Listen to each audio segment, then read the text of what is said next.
Hi guys, so this week we studied advergames, which are an established way to market to children, and I came upon the Pop-Tart advergames. The way I found them, I was searching on the website.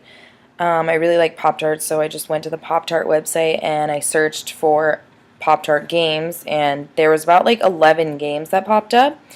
I chose Toasty Turvy. When I was playing the game, there's like all these different ways to turn different, like basically like puzzle pieces. You have to turn them like all different ways in order to get the Pop Tart over to the toaster, in order for it to cook. So during the game, it's definitely really addicting, and I could see how like kids could want to continue to keep playing it. For me, it was motivating just to see like what was going to happen at the end and as you move on to the next level.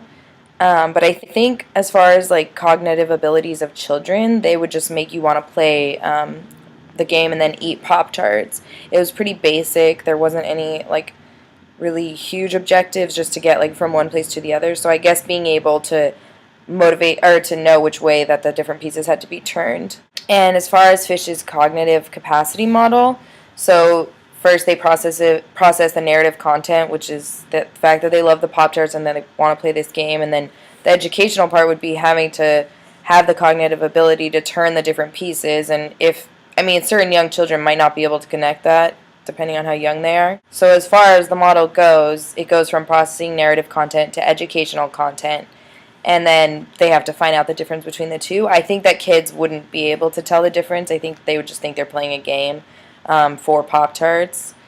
And I don't think that they would process that it was something hard or difficult. I think it's more of they want to play the game, and that's all it is. I also played the other, like, a few of the other games, and some of them are a little more advanced, so I think depending on the age, would depend on how much they cognitively, obviously, are knowing the difference between.